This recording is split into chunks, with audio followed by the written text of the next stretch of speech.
Guys, it's Bea. I just want to hop on and do a little garden tour for you. It's the middle of May and things are really kicking into gear. So this is the raised bed veg garden, and let's go look at the ones that we planted for early spring. This bed accidentally got planted twice, so there's a whole menagerie of things. We've been using it for early young lettuce greens, which is really awesome, and then there's some radishes tucked in here. Quick foods, like 30-day foods. This is my favorite, with the little teepee. The peas just started flowering. I think it was 2 days ago. And then we've got kale and lettuce and some of the stuff that likes the shade tucked in there, with our big green cabbages on the corners. This was one of my first years planting stuff for early spring. You know, going to the nursery and begging for lettuce starts like the week before they even cut them in, but I'm so glad I did, because we've been eating off these beds every day and it's just been amazing. Again, more cabbages. These ones are red, and we've got our adorable little ornamental rosemary tree. And then this one over here, again, we have big brassicas. These ones are actually collards.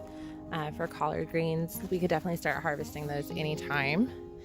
And then I snuck in some ornamental stuff. So these are bachelor buttons, and then we have some blue boy dahlias in here too. So the beds I've been working on this morning are actually the three up front here. I'm really excited because my farm husband is going to help me with a little project today. I've been watching a lot of Roots and Refuge Farm YouTube channel, and she totally inspired me to do some really fun stuff with arbors that we're going to make inexpensively out of some fencing material that we actually have on the farm already. So what we're going to end up doing is using T-posts and fencing to create really big arbors right here. And then what we're growing is pumpkins. So these little guys got planted out yesterday. They look sad because they got neglected under my lights, but they will bounce back.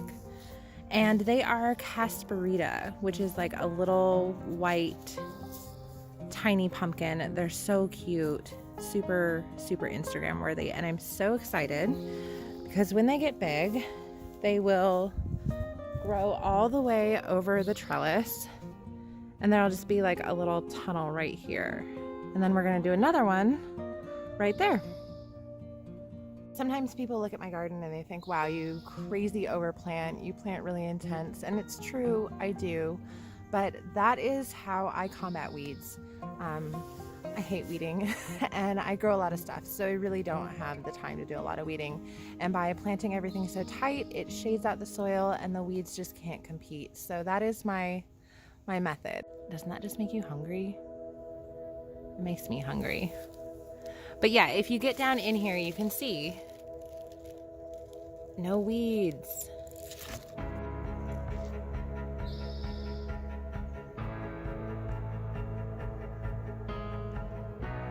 So that's kind of it for the veg garden, but let's go take a look at the flower field. This is our giant pile of compost, which is getting a little smaller every day.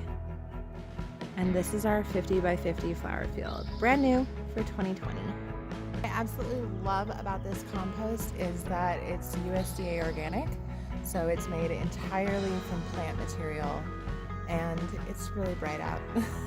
As you can see, it's super dark, super rich.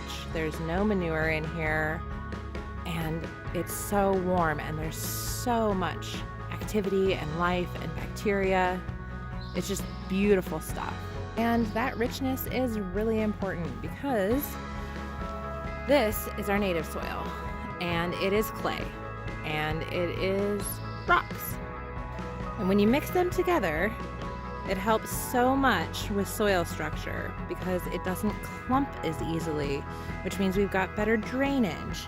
And it just introduces so much life into what would otherwise be a pretty lifeless, clumpy mess. So our next steps with this lovely field. We have to finish spreading our compost, and then we're gonna till it in, and then we're gonna make our beds, and then we finally get to plant.